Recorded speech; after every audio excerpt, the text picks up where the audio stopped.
નમસ્કાર વિદ્યાર્થી મિત્રો, મારી યુટ્યુબ ચેનલ સંજય પટેલમાં આપ સૌનું હાર્દિક સ્વાગત છે. મિત્રો, આજના વિડીયોની અંદર આપણે ધોરણ 6 સામાજિક વિજ્ઞાન કે જે નવું પાઠ્યપુસ્તક આવ્યું છે, સમાજની શોધયાત્રા ભારત અને તેનાથી આગળ, તેના પાઠ 1 ની અંદર આજે આપણે પૃથ્વી પર સ્થાનોની સ્થિતિ તેનો ભાગ 1 જોઈશું, જેમાં આપણે પાઠ સમજૂતી અને તેમાં આવતા જે મહત્વના પ્રશ્નો છે તેના વિશે પણ સમજૂતી મેળવીશું. વિદ્યાર્થી મિત્રો, જો તમે મારી ચેનલમાં નવા હોય તો મારી ચેનલને જરૂરથી સબસ્ક્રાઈબ કરો. વિડીયો સારો લાગે તો લાઈક કરો, શેર કરો અને બેલ નોટિફિકેશન ઓન કરો, જેથી મારા આગળના નવા વિડીયો પણ આપને મળતા રહે. તેમજ વિદ્યાર્થી મિત્રો, આ પાઠના સ્વાધ્યાય સોલ્યુશનની પીડીએફ તેમજ સમજૂતીની પીડીએફ જોવા માટે પ્લે સ્ટોરમાંથી અમારી એપ્લિકેશન વિશ્વગુરુ STD 1-12 ગુજરાતી ડાઉનલોડ કરી તમારા મોબાઈલમાં ઇન્સ્ટોલ કરો. જે તમે શરૂ કરશો તો તમને આ પ્રકારે જોવા મળશે, જેમાં બધા ધોરણની અંદર ધોરણ બતાવશે, ધોરણ પસંદ કરશો એટલે વિષય બતાવશે, વિષય પસંદ કરશો એટલે પાઠનું નામ બતાવશે, જેમાં તમે વિડીયો ઉપર ક્લિક કરશો તો તમને વિડીયો જોવા મળશે અને PDF ઉપર ક્લિક કરશો તો તમને PDF જોવા મળશે. તેમજ વિદ્યાર્થી મિત્રો, આ પાઠની સંપૂર્ણ સમજૂતી પૂર્ણ થયા બાદ તેમાં તમને MCQ ક્વિઝ રમવાની સુવિધા પણ મળી રહેશે, જે તમે રમી શકશો. જે MCQ પર તમે ક્લિક કરશો તો તમને MCQ પ્રશ્નોની ક્વિઝ રમવા મળશે.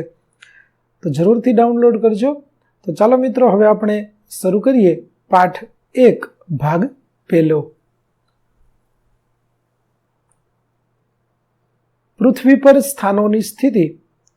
પૃથ્વીનો ગોળો અંતરિક્ષમાં રહેલો છે, જે જળ, ભૂમિ, અગ્નિ અને વાયુથી બનેલો છે અને તે ગોળાકાર છે. તે સમગ્ર ભૂચર અને જળચર જીવોથી ઘેરાયેલો છે. આર્યભટ્ટ લગભગ 500 CE એટલે કે આજથી લગભગ 1500 વર્ષ પહેલા આર્યભટ્ટ દ્વારા આ કથન કરવામાં આવેલું હતું કે પૃથ્વી છે તે અંતરિક્ષમાં રહેલો એક ગોળો છે અને જે ભૂમિ, જળ એટલે પાણી, ભૂમિ એટલે જમીન, અગ્નિ અને વાયુનો બનેલો છે અને તે ગોળાકાર છે. તમે વિચારો વિદ્યાર્થી મિત્રો, કોઈ પણ પ્રકારના આધુનિક સાધનો, આધુનિક યંત્રો વગર આર્યભટ્ટ દ્વારા ત્યારે આ પ્રકારની રજૂઆત છે તે કરવામાં આવી હતી. તો તે કેટલી બધી દીર્ઘદ્રષ્ટિ છે તે તેમની પાસે હશે કે અત્યારે આપણી પાસે આટલી બધી ટેકનોલોજી હોવા છતાં આપણે સંપૂર્ણ ચોક્કસ માહિતી મેળવી શકતા નથી. ત્યારે આર્યભટ્ટ દ્વારા કોઈ પણ પ્રકારની ટેકનોલોજી ન હતી, તેમ છતાં આ અંગે સચોટ અનુમાન કરવામાં આવેલું હતું. ચાલો આપણે જોઈએ. તો આ પ્રકારે આપણને પૃથ્વી છે તેનો ગોળો જોવા મળે છે. જે તમે ગોળો તો જોયો જ હશે પૃથ્વીનો. તે પૃથ્વીના ગોળાને જો આપણે આ રીતે ગોઠવીએ તો આ પ્રકારે આપણને જોવા મળે કે જે અંતરિક્ષમાં રહેલા એક ગોળાની સમાન જોવા મળે છે. ચાલો હવે કેટલાક મહત્વપૂર્ણ પ્રશ્નો આપ્યા છે આપણને, જેમાં પહેલો પ્રશ્ન છે કે નકશો શું છે અને આપણે તેનો ઉપયોગ કેવી રીતે કરીએ છીએ અને તેના મુખ્ય ઘટકો કયા કયા છે. તો વિદ્યાર્થી મિત્રો, આજના આધુનિક સમયની અંદર તમે મોટા ભાગે બધા જ ગૂગલ મેપનો ઉપયોગ કરતા હશો. તો ગૂગલ મેપ છે તે એક નકશો જ છે, પરંતુ તે ડિજિટલ સ્વરૂપનો નકશો છે, જે આપણા મોબાઈલની અંદર આપણને GPS લોકેશનની મદદથી ચોક્કસ સ્થાન અથવા તો દિશાઓ બતાવે છે. કઈ જગ્યાએ તમારે જવું છે તે બધું જ આપણને તેની અંદરથી મળી રહેતું હોય છે. પરંતુ અહીંયા આપણે વાત કરીએ કે નકશો શું છે અને તે આપણને કેવી રીતે ઉપયોગી થાય છે અને તેના મુખ્ય ઘટકો ક્યાં છે. તો ચાલો આપણે જોઈએ. તો નકશો એ કોઈ પણ વિસ્તારનું પ્રતિકાત્મક નિરૂપણ અથવા તો ચિત્ર છે. તે પૃથ્વીની સપાટી અથવા તેના કોઈ એક ભાગનું સપાટ કાગળ પરનું આલેખન છે. નકશામાં તમે સપાટીને ઉપરથી જોઈ રહ્યા હોય તેમ દેખાય છે. તમે વિદ્યાર્થી મિત્રો ગૂગલ મેપ છે તે ખોલી અને જોતા હશો. તેની અંદર તમને જોવા મળતું હશે કે જે ભાગ આપણે આપણી સામાન્ય આંખોથી નથી જોઈ શકતા તેવા ભાગને આપણે નકશાથી જોઈએ તો આપણું શહેર છે, આપણું ગામ છે કે આપણું ખેતર છે, તેને આપણે જાણે કે ડ્રોનથી જોતા હોઈએ આ પ્રકારે આપણે ગૂગલ મેપની મદદથી જોઈ શકીએ છીએ. એટલે કે નકશો છે તે આપણને એક સપાટ ભાગનું ચિત્ર બતાવતો હોય, ઉપરથી આપણે તેને જોઈ શકતા હોય તે પ્રકારે આપણે તેને જોઈ શકીએ છીએ. બીજો પ્રશ્ન છે કે આપણે તેનો ઉપયોગ કેવી રીતે કરીએ છીએ? તો નકશા દ્વારા પૃથ્વીના જુદા જુદા ભાગો કે સ્થળોની ભૌગોલિક માહિતી અને સ્થાન સરળતાથી જાણવા માટે નકશાનો ઉપયોગ થાય છે. પ્રવાસીઓ પ્રવાસન સ્થળ અંગેની માહિતી પણ નકશા દ્વારા મેળવે છે. નકશો એક ખજાનાની શોધ માટેની માર્ગદર્શિકા જેવો છે. તે તમને બતાવે છે કે કયું સ્થળ ક્યાં આવેલું છે અને ત્યાં કેવી રીતે પહોંચી શકાય છે. પૃથ્વીના કોઈ પણ ખંડ, દેશ, રાજ્ય, જિલ્લો, શહેર કે ગામના અભ્યાસ માટે પણ નકશો ઉપયોગી છે. ટૂંકમાં જે જગ્યા આપણે જોઈ નથી અને જો આપણે ત્યાં જવું હોય, ત્યાં પહોંચવું હોય તો તેના માટે આપણને નકશો છે તે ખૂબ જ ઉપયોગી થઈ રહે છે. અને આ નકશાની મદદથી આપણે કોઈ પણ છેડે, કોઈ પણ ખૂણે અને કોઈ પણ દેશમાં કે કોઈ પણ ખંડની અંદર જઈ શકીએ છીએ. તે આપણને દરેક જગ્યાએ માર્ગદર્શન આપી શકે છે. અને ખાસ અત્યારે મેં જેમ કીધું એમ કે ગૂગલ મેપ છે તે તમને મોટા ભાગે સચોટ પરિણામો છે રજૂ કરે છે અને તે આપણને આપણા નિશ્ચિત સ્થળ સુધી પહોંચાડે છે. તો નકશાના મુખ્ય 3 ઘટકો હોય છે, જેમાં અંતર, દિશા અને રૂઢ સંજ્ઞાઓ. આ 3 બાબતો છે તેની આપણને જો ખબર હોય તો આપણે સારી રીતે નકશાનું વાંચન કરી શકીએ છીએ. આગળના વિડીયોની અંદર આપણે આ 3 બાબતો છે જેને નકશાના અંગો તરીકે ઓળખવામાં આવે છે કે આ 3 બાબતો હોય તો જ આપણે નકશાનું સારી રીતે વાંચન કરી શકીએ. જો આ 3 બાબતો ન હોય તો નકશો છે તે આપણને ગેરમાર્ગે પણ દોરી શકે છે. એટલા માટે અંતર, દિશા અને રૂઢ સંજ્ઞા છે તેને નકશાના અંગો કહેવામાં આવે છે. ચાલો, ત્યાર પછી બીજો પ્રશ્ન છે કે નિર્દેશાંકો શું છે? પૃથ્વી પરના કોઈ પણ સ્થાનને ચિહ્નિત કરવા માટે અક્ષાંશ અને રેખાંશનો ઉપયોગ કેવી રીતે કરી શકાય? તો વિદ્યાર્થી મિત્રો, અહીં આપણે જે પ્રશ્નો જોઈએ છીએ તે પ્રશ્નોના જવાબો કદાચ જો તમે ન જાણતા હોય તો આપણે આ પાઠની સમજૂતી દ્વારા આ બધા જ પ્રશ્નોના જવાબો છે તે મેળવવાના છીએ. પરંતુ અત્યારે આપણે તેની સમજ ટૂંકમાં જોતા જઈએ કે નિર્દેશાંકો એ સંખ્યાઓનો સમૂહ છે જે પૃથ્વી પરના સ્થાનોને શોધવામાં મદદરૂપ થાય છે. સાદી ભાષામાં કહીએ વિદ્યાર્થી મિત્રો તો નિર્દેશાંકો છે તે કોઈ પણ સ્થળનું એડ્રેસ છે. જેમ આપણા ઘરનું એડ્રેસ હોય તો તેમાં આપણે શેરી નંબર, મકાન નંબર, શહેરનો નંબર, મુખ્ય રસ્તો કે નજીકમાં કોઈ જાણીતું સ્થળ હોય તો તે આપીએ છીએ અને આપણા એડ્રેસથી અજાણ્યા લોકો છે તે આપણા ઘર સુધી પહોંચી શકે છે. એવી જ રીતે આ નિર્દેશાંકો એ બંને અક્ષાંશ અને રેખાંશ એ એવા નંબર છે કે જે કોઈ ચોક્કસ સ્થળ આપણને નકશાની અંદરથી શોધી આપે છે. તો અક્ષાંશ અને રેખાંશના અંકોનો ઉપયોગ નિર્દેશાંક તરીકે કરવામાં આવે છે. પૃથ્વી પરના કોઈ પણ સ્થળને ચિહ્નિત કરવા માટે અક્ષાંશ અને રેખાંશનો ઉપયોગ નીચે દર્શાવ્યા મુજબ કરી શકાય. જુઓ, અક્ષાંશ છે તે ભૂમધ્ય રેખાથી કોઈ સ્થાન ઉત્તરમાં કે દક્ષિણમાં કેટલું દૂર છે તે અંતરને માપે છે. એટલે કે પૃથ્વીનો ગોળો છે તે તમે જોશો તો આગળ આમ તો આપણે સમજૂતી આવવાની જ છે, ત્યારે વિસ્તૃત સમજૂતી છે તે આપણે તેમની આકૃતિ સહિત આપીશું કે અક્ષાંશ કોને કહેવાય, ભૂમધ્ય રેખા કોને કહેવાય, તેનાથી ઉત્તર ભાગ કયો, દક્ષિણ ભાગ કયો, આ બધી જ બાબતો છે તે આપણે ત્યારે સમજવાના છીએ. માટે આપણે અહીં માહિતી તેની નથી આપતા, તે આગળના વિડીયોની અંદર આપણે જોઈશું. રેખાંશ છે તે મુખ્ય રેખાંશથી કોઈ સ્થાન પૂર્વમાં કે પશ્ચિમમાં કેટલું દૂર છે તે અંતરને માપે છે. આમ અક્ષાંશ અને રેખાંશ એ 2 નિર્દેશકો મળીને પૃથ્વી પરના કોઈ ચોક્કસ સ્થળને દર્શાવે છે. ઉદાહરણ તરીકે દિલ્હી 21° ઉત્તર અક્ષાંશ અને 77° પૂર્વ રેખાંશ પર આવેલું છે. તે આ બંને નિર્દેશાંકોની મદદથી આપણે જાણી શકીએ છીએ. એટલે કે જેમ મેં આગળ કીધું તેમ કે કોઈ પણ સ્થળનું એડ્રેસ હોય તો એડ્રેસની મદદથી આપણે જે તે સ્થળે પહોંચી શકીએ. એવી રીતે આ નિર્દેશાંકો છે તે જે તે સ્થળના એડ્રેસ છે અને તેના દ્વારા આપણે તે સ્થળ સુધી પહોંચી શકીએ છીએ. નકશાની અંદર તે સ્થળ આપણને શોધવામાં સરળતા રહે છે. ચાલો આગળનો પ્રશ્ન જોઈએ કે સ્થાનિક સમય અને પ્રમાણભૂત સમય રેખાંશ સાથે કેવી રીતે સંબંધિત છે? તો આ વાત પણ આપણે વિડીયોની અંદર જોવાના છીએ. આગળના પાઠ છે તેની અંદર આની સમજૂતી પણ આવવાની છે વિદ્યાર્થી મિત્રો.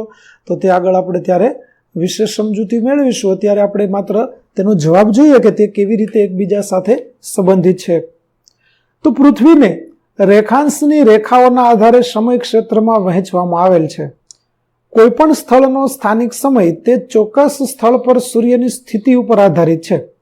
સૂર્ય જ્યારે માથા ઉપર એટલે કે મધ્યાહન બપોર હોય ત્યારે તે સ્થળે 12 વાગ્યા હોય, જે તે સ્થળનો સ્થાનિક સમય છે જે રેખાંશની સાથે બદલાય છે. કેમ કે પૃથ્વી ફરે છે, આથી સૂર્ય અલગ અલગ સ્થાનો પર અલગ અલગ સમયે દેખાય છે. જો ગ્રીનિચ રેખા ઉપર બપોરના 12 વાગ્યાનો મધ્યાહન છે તો 15 અંશ પૂર્વ રેખાંશ પર બપોરના 1 વાગ્યાનો સ્થાનિક સમય હશે. એટલે કે દરેક 15 અંશ પૂર્વ રેખાંશે સ્થાનિક સમય 1-1 કલાક વધતો જાય છે. વિદ્યાર્થી મિત્રો, અહીં માત્ર સમજૂતી છે તે આપણને આપેલી છે. આગળ પાઠની અંદર પણ આની વિસ્તૃત સમજૂતી આપવામાં આવેલી છે, ત્યારે આપણે જોઈશું. એટલે તેની વધારે સમજ છે તે આપણને આવશે. તે આકૃતિ સાથે આપણે બાબતોને સમજીશું.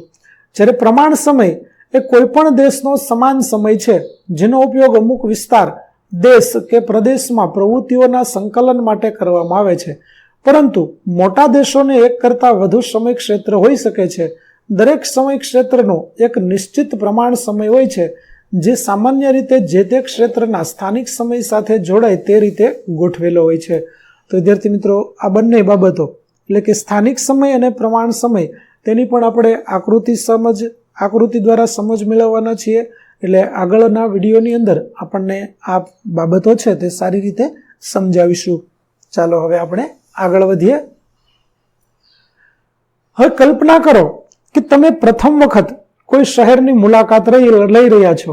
તે શહેરમાં તમે જે સ્થળોની મુલાકાત લેવા માંગો છો તે તમે કેવી રીતે શોધી શકશો? તમે મદદ માટે સ્થાનિક વ્યક્તિને પૂછી શકો છો અથવા તો શહેરનો નકશો જોઈ શકો છો. તમે અગાઉના ધોરણમાં નકશા વિશે કેટલીક બાબતો શીખી હતી. હવે આપણે આ પ્રકરણમાં તેનો વિગતવાર અભ્યાસ કરીશું. તો વિદ્યાર્થી મિત્રો, તમે જુઓ, કોઈ પણ જગ્યાએ જવું હોય તો અજાણી જગ્યા ઉપર આપણને સ્થળનો ખ્યાલ હોતો નથી કે કઈ જગ્યા ક્યાં આવેલી છે, અને એટલા માટે આપણે કોઈને પૂછવું પડે છે કે ભાઈ આ સ્થળ ક્યાં આવ્યું, કઈ જગ્યાએ આવ્યું. અથવા તો જો આપણી પાસે તેનો સરસ નકશો હોય તો નકશાની મદદથી આપણે જે તે સ્થળે પહોંચી શકીએ. પરંતુ માનો કે તમારી પાસે GPS હોય તેવો મોબાઈલ છે તો તેની અંદરથી તમે ગૂગલ મેપ શરૂ કરી અને જે તે જગ્યાએ પહોંચી શકો છો. પરંતુ તમારી પાસે ગૂગલ મેપ નથી તો તમે ત્યાં પહોંચવા માટે નકશો અથવા તો સ્થાનિક લોકોની મદદ પણ લઈ શકો છો. ચાલો આપણે એક પ્રવૃત્તિ દ્વારા પહોંચવાનો પ્રયત્ન કરીએ. ચાલો એક રમત રમીએ. નીચે આપેલા નાના શહેરના નકશાનું અવલોકન કરી અને કલ્પના કરો કે તમે રેલવે સ્ટેશન ઉપર રેલગાડીમાંથી હમણાં જ ઉતર્યા છો અને નકશા પર ચિહ્નિત બેંકમાં જવા માંગો છો. તમે કયા માર્ગથી જશો?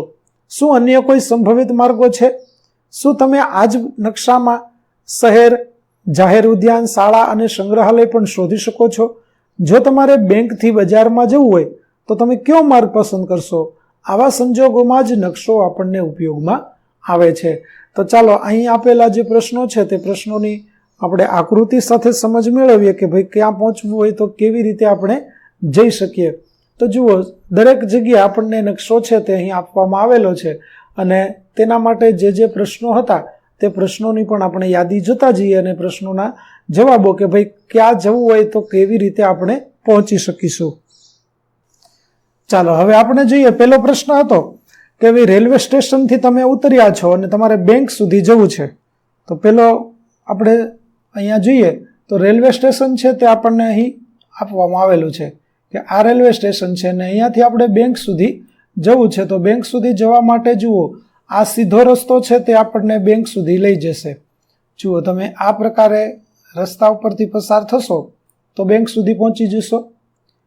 ત્યાર પછી શું અન્ય કોઈ સંભવિત માર્ગો છે? માનો કે તમારે આ રસ્તેથી બેંકે નથી જવું તો તેના માટે આપણને બીજા પણ 2 રસ્તાઓ મળી રહે છે. જુઓ, બીજો રસ્તો કયો થશે? તો બીજો રસ્તો અહીંયાથી આપણે રેલવે સ્ટેશને પહોંચ્યા ત્યાર રેલવે સ્ટેશનથી બહાર નીકળતા અહીંયા હોસ્પિટલ સુધી આવીશું. હોસ્પિટલથી આગળ જઈ અને આપણે નગર પંચાયત સુધી આવીશું. નગર પંચાયતથી આવી અને આપણે અહીંયા આવી રીતે બેંક સુધી પહોંચી શકીએ. અથવા એમ પણ ન જવું હોય તો હોસ્પિટલ સુધી આપણે જૂનો રસ્તો છે ત્યાંથી આવી અને આ બાજુનો બજારવાળો જે રસ્તો છે તે રસ્તે થઈ અને પણ આપણે અહીંયા બેંક સુધી પહોંચી શકીએ છીએ. ત્યાર પછી માની લો કે તમે રેલવે સ્ટેશનની પાછળના ભાગમાંથી જવાનો પ્રયત્ન કરો છો તો ત્યાંથી પણ આ રીતે જો કદાચ આપણને રસ્તો હોય તો આ રસ્તેથી પણ આપણે ફરી અને બેંક સુધી પહોંચી શકીએ છીએ. પરંતુ વિદ્યાર્થી મિત્રો, આ બધા છે તે સંભવિત માર્ગો છે. મુખ્ય રસ્તો જે આપણે પ્રથમ જોયો તે 3 રસ્તાઓ છે, તેની મદદથી આપણે ત્યાં સુધી પહોંચી શકીએ. તો આવી રીતે નકશો જો આપણી પાસે હોય તો સંભવિત રસ્તા અને યોગ્ય રસ્તો છે તેની આપણે પસંદગી કરી શકીએ. ચાલો, હવે આપણને કહેવામાં આવ્યું છે કે આ જ નકશાની અંદર તમે જાહેર ઉદ્યાન, તો જાહેર ઉદ્યાન વિદ્યાર્થી મિત્રો તમને જોવા મળે છે તે અહીંયા આપણને આપેલો છે. જુઓ, આ બગીચો છે તે આપણો જાહેર ઉદ્યાન છે. એવી જ રીતે બીજું આપણને કહેવામાં આવ્યું છે કે શાળા. તો જુઓ, શાળા છે તે આપણને અહીંયા નકશાની અંદર બતાવવામાં આવેલી છે. ત્યાર પછી કીધું છે સંગ્રહાલય. સંગ્રહાલય એટલે મ્યુઝિયમ. તો મ્યુઝિયમ છે તે પણ આપણને નકશાની અંદર અહીંયા બતાવવામાં આવેલું છે. આગળ આપણને પ્રશ્ન પૂછ્યો છે કે તમારે બેંકમાંથી બજાર સુધી જવું છે તો તમે કયા રસ્તેથી જશો? તો જુઓ, આપણે અહીંયા બેંકમાં છીએ અને ત્યાંથી આપણે બજાર સુધી જવું હોય તો આ બેંકવાળા રસ્તે થઈ અને આપણે બજાર સુધી આવી રીતે પહોંચી શકીએ. અથવા તો આ બાજુથી આવીશું તો પણ બજાર છે, ત્યાં સુધી આપણે અહીંયા બજારની અંદર જઈ શકીશું. તો આવા સંજોગોમાં આપણને નકશો છે તે ખૂબ જ ઉપયોગી થતો હોય છે કે જે એક જગ્યાએથી બીજી જગ્યાએ જવું હોય તો ક્યાંથી આપણે જઈ શકીએ છીએ. એટલા માટે આપણને નકશો ખૂબ જ ઉપયોગી થાય છે. ત્યાર પછી જુઓ વિદ્યાર્થી મિત્રો, નકશાની અંદર આપણને અહીં દિશાઓ આપવામાં આવેલી છે. દિશાઓ આપવાનું મુખ્ય કારણ કે કોઈ પણ સ્થળ કઈ તરફ જશું આપણે તો આવશે તે આ દિશા ઉપરથી આપણને ખ્યાલ આવે છે. એટલા માટે દિશાઓ આપવામાં આવેલી હોય છે. ચાલો હવે આગળ જોઈએ. નકશો એ ખજાનાની શોધ માટેની માર્ગદર્શિકા જેવો છે. તે તમને બતાવે છે કે કયું સ્થળ ક્યાં આવેલું છે અને ત્યાં કેવી રીતે પહોંચી શકાય. નકશાના ઉપરના જમણા ખૂણે આપેલા 4 તીરો પર ધ્યાન આપો. આપણે આગળ જોયું કે તેઓ કઈ રીતે ચોક્કસ દિશાઓનો નિર્દેશ કરે છે અને નકશાને સમજવામાં મદદરૂપ થાય છે. એટલે કે જો દિશાઓની જાણકારી આપણને બરાબર નહીં હોય તો આપણે યોગ્ય સ્થળ સુધી પહોંચી શકીશું નહીં. એટલે કે દિશાની જાણકારી વગર આપણને નકશામાં કંઈ પણ મળતું નથી. ચાલો હવે આપણે શોધીએ. પાના નંબર 8 ઉપર આપેલા આકૃતિ 1.1 ના નકશામાં હોસ્પિટલને ચિહ્નિત કરો. તો અહીં નકશો આપણને આપેલો છે, તેને જોઈએ તો તમારે પેજ નંબર 8 ઉપર આ નકશો જે આપેલો છે તેની ઉપર આ હોસ્પિટલ ચિહ્નિત કરવાની છે. તો જુઓ, અહીં તમને હોસ્પિટલ જોવા મળે છે જે આપણે લાલ રંગથી ચિહ્નિત કરીએ છીએ. ત્યાર પછી વાદળી રંગના વિસ્તારો શું દર્શાવી રહ્યા છે? તો વિદ્યાર્થી મિત્રો, નકશાની અંદર આપણને વાદળી રંગનો વિસ્તાર જોવા મળે છે અને તે વાદળી રંગનો વિસ્તાર છે તે આપણને પાણીના ભાગો દર્શાવે છે, એટલે કે નદી અને તળાવના પાણીના સ્થળો દર્શાવી રહ્યા છે. ત્યાર પછી ત્રીજું છે કે શાળા, નગર પંચાયત કે જાહેર ઉદ્યાનમાંથી રેલવે સ્ટેશનથી કયું સ્થળ સૌથી દૂર આવેલું છે? જુઓ, આપણને દૂરનું સ્થળ પૂછેલું છે. તો રેલવે સ્ટેશનથી આપણે જોઈશું તો શાળા છે તે તો આપણને એકદમ નજીક લાગી રહી છે, એટલે તેમનું અંતર બહુ નથી. ત્યાર પછી નગર પંચાયત છે તે અહીંયા આવેલી છે. અને ત્રીજી બાબત આપણને કીધું છે જાહેર ઉદ્યાન. તો જાહેર ઉદ્યાન છે તે અહીંયા આવેલો છે. તો બધી બાબતોમાંથી આપણને ખ્યાલ આવશે કે જાહેર ઉદ્યાન છે તે સૌથી દૂર આવેલો છે. તો આ બાબત આપણને શાના ઉપરથી ખબર પડશે? તો કે આપણે નકશા ઉપરથી તે જોઈ અને નક્કી કરી શકશું કે આ સ્થળ છે તે દૂર છે અને આ સ્થળ છે તે નજીક છે. ચાલો હવે વર્ગ પ્રવૃત્તિ તરીકે 3 કે 4 વિદ્યાર્થીઓને અલગ અલગ જૂથ બનાવો અને દરેક જૂથ તેમની શાળા અને તે તરફ જતા કેટલાક માર્ગો બતાવતો આવો નકશો બનાવવાનો છે. છેલ્લે બધા નકશાઓની સરખામણી કરો અને તેની ચર્ચા કરો. તો વિદ્યાર્થી મિત્રો, તમારી શાળાની આસપાસ જઈ અને તમારે શાળા સુધી પહોંચવા માટે ઘણા બધા રસ્તાઓ છે તે આવતા હશે. તો તમારે નજીકના વિસ્તારોની અંદર જઈ અને આ પ્રકારે નકશો છે તે બનાવવાનો પ્રયત્ન કરવાનો છે અને તેના વિશે ચર્ચા કરવાની છે કે કોણે કેવી રીતે નકશો બનાવ્યો છે. જો અહીં મેં એક નમૂનારૂપ નકશો આપ્યો છે કે શાળા સુધી પહોંચવા માટે અલગ અલગ જગ્યાએથી આવી શકાય છે અને બધા જ નકશાઓ છે તેના પ્રકાર સહિત આપણે અહીંયા આપેલા છે કે 4 જૂથની 5 જૂથ છે તે 5 જૂથ દ્વારા આ રીતે અલગ અલગ નકશાઓ છે તે બનાવવામાં આવ્યા છે અને તેના દ્વારા શાળા સુધી આપણે પહોંચી શકીએ છીએ. ત્યાર પછી આવે છે નકશો અને તેના ઘટકો. આપણે આ સરળ ઉદાહરણથી સમજી શકીએ છીએ કે નકશો એ કોઈ પણ વિસ્તારનું પ્રતિકાત્મક નિરૂપણ અથવા ચિત્ર છે. ભલે તે એક નાનો વિસ્તાર એટલે કે ગામ અથવા નગર કે એક મોટો વિસ્તાર, માની લો કે તમારો જિલ્લો અથવા રાજ્ય અથવા તો ભારત જેવો મોટો દેશ હોય કે તે સમગ્ર વિશ્વ પણ હોઈ શકે. નકશામાં તમે સપાટીને ઉપરથી જોઈ રહ્યા હોય તેવી રીતે આપણને દેખાય છે. વિદ્યાર્થી મિત્રો, આપણા માટે સૌથી હાથવગું સાધન નકશા માટે તો તે છે ગૂગલ મેપ. હવે ગૂગલ મેપ તમે જોશો તો તમારા આખું ગામ છે તેને તમે જાણે કે આકાશમાં બેસી, વિમાનમાં બેસી અને જોઈ રહ્યા હોય તે પ્રકારે જો તમે સેટેલાઇટ વ્યૂ કરી અને ગૂગલ મેપને જોશો તો આ પ્રકારે સમગ્ર ગામ છે તે તમને જોવા મળશે કે જે આપણને ઉપરના ભાગથી બતાવે છે. એવી રીતે નકશો છે તે પણ આપણને ઉપરની સપાટીથી તે કેવો દેખાય છે, તે વિસ્તાર કેવો લાગે છે, આ બાબતો બતાવવામાં આવે છે. નકશાપોથી નકશાઓનો એક પુસ્તક કે સંગ્રહ છે જેને નકશાપોથી કહેવામાં આવે છે. નકશાપોથીની અંદર અલગ અલગ બાબતો દર્શાવતા નકશાઓ છે તે આપવામાં આવેલા છે. તમે આગળ જઈને જોશો કે નકશાના ઘણા પ્રકારના હોય છે. તો ચાલો જોઈએ. તેમાં પહેલો પ્રકાર છે ભૌતિક નકશા, કે જે મુખ્યત્વે કુદરતી બાબતો જેવી કે પર્વતો, મહાસાગરો, નદીઓ વગેરે દર્શાવે છે. ઉદાહરણ તરીકે પાઠ્યપુસ્તકમાં આકૃતિ 5.2 આપેલી છે તે.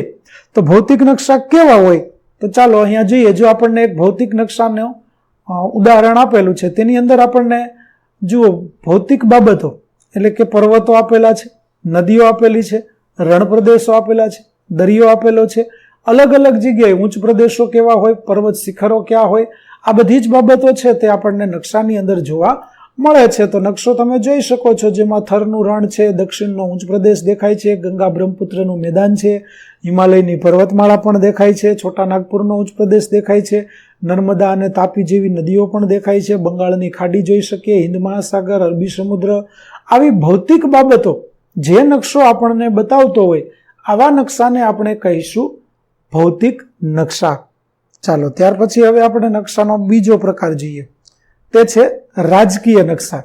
રાજકીય નકશા એટલે કેવા નકશા તો કે દેશો અથવા રાજ્યો, સરહદો, શહેરો વગેરે દર્શાવે છે. ઉદાહરણ તરીકે બધા રાજ્યો, કેન્દ્ર શાસિત પ્રદેશો અને તેમનું પાટનગર દર્શાવતો ભારતનો એક નકશો. ચાલો આપણે જોઈએ કે રાજકીય નકશો કેવો હોય. તો જુઓ, અહીં ભારતનો રાજકીય નકશો આપણને આપેલો છે જેમાં રાજ્યોના નામ આપેલા છે, તેની આંતરરાષ્ટ્રીય સરહદો કઈ કઈ જગ્યાએ આવેલી છે તે પણ બતાવેલી છે, દરિયા કિનારાની સરહદો છે તે ક્યાં આવેલી છે તે પણ બતાવેલું છે, દેશની રાજધાની કઈ છે, તેના રાજ્યોના પાટનગરો કયા છે, ભારતના પડોશી દેશો કયા છે. આ બધી જ બાબતો જે નકશાની અંદર બતાવવામાં આવેલી હોય તે નકશાને રાજકીય નકશા કહેવામાં આવે છે. અહીંયા આપણે ભારતનો નકશો જોયો, એવી રીતે આપણા ગુજરાત રાજ્યનો નકશો જોશો તમે તો ગુજરાત રાજકીયની અંદર તમને અલગ અલગ જિલ્લાઓની માહિતી આપવામાં આવેલી હશે, તેના પડોશી જિલ્લાઓ બતાવેલા હશે. ચાલો ત્યાર પછી નકશાનો ત્રીજો પ્રકાર વિષય આધારિત નકશા. તો જે ચોક્કસ પ્રકારની માહિતી પ્રદાન કરે તેને વિષય આધારિત નકશા કહેવામાં આવે છે. જેમ કે વિષય આધારિત નકશા કેવા હોય તો અહીં આપણને ગુજરાતની કૃષિ અને જમીન, તો અહીંયા માત્ર ખેતી અને તેમાં કેવા પ્રકારની જમીન આવેલી છે, તેમાં કેવો પાક લેવામાં આવે છે, આ 2-3 બાબતો દર્શાવતો નકશો છે એ બતાવવામાં આવેલો છે કે જેની ઉપરથી આપણને જંગલોની માહિતી મળશે, ખેતીની અંદર કયા કયા પાકો લેવાય છે એ પણ માહિતી મળે. તો વિદ્યાર્થી મિત્રો, અહીં આપણે 2 નકશાઓ ભેગા જોડી અને બાબતો બતાવેલી છે જેથી આપણને ખ્યાલ આવે કે ભાઈ પ્રાકૃતિક ગુજરાતનો વિષય આધારિત નકશા હોય તો તે કેવી કેવી બાબતો આપણને બતાવે છે, કે તેમાં ઉદ્યોગો છે તે પણ બતાવી શકાય છે, ખેતીને લગતી કોઈ બાબતો હોય તે પણ બતાવી શકાય, વસ્તીની ઘનતા કેટલી છે તે પણ દર્શાવી શકાય, વરસાદ કેટલો પડે છે, પરિવહન કેવું છે, તાપમાન કેટલું હોય છે, આ બધી જ બાબતો છે તેને આપણે નકશા દ્વારા સમજી શકીએ છીએ કે નકશાની અંદર આપણને દર્શાવવામાં આવતી હોય છે. તો તેવા નકશાઓને વિષય આધારિત નકશા કહેવામાં આવે છે. કોઈ પણ નકશાના મુખ્ય 3 ઘટકો હોય છે: અંતર, દિશા અને રૂઢ સંજ્ઞાઓ. તમે આકૃતિ 1.1 જોઈને પેલા 2 વિશે અગાઉ શીખી ગયા છો. ચાલો હવે આપણે વધુ ચોક્કસ રીતે વ્યાખ્યાયિત કરીએ. એટલે કે અંતર અને આપણે સમજ્યા, દિશાઓને સમજ્યા. હવે આપણે અંતર એટલે કે પ્રમાણમાપ અને રૂઢ સંજ્ઞાઓ છે તેનો ઉપયોગ નકશાની અંદર કેવી રીતે થાય છે તે જોઈશું. તો વિદ્યાર્થી મિત્રો, અહીં આપણે પાઠ 1નો ભાગ 1 છે તે પૂર્ણ કરીએ છીએ. આગળના પાઠનો વિડીયો જોવા માટે મારી ચેનલને જરૂરથી સબસ્ક્રાઇબ કરો. તેમજ આ પાઠના સ્વાધ્યાયની PDF જોવા માટે પ્લે સ્ટોરમાંથી અમારી એપ્લિકેશન વિશ્વગુરુ STD 1-12 ગુજરાતી ડાઉનલોડ કરો. ફરી મળીશું આપણે નવા પાઠ સાથે, નવા ભાગ સાથે. ત્યાં સુધી આવજો.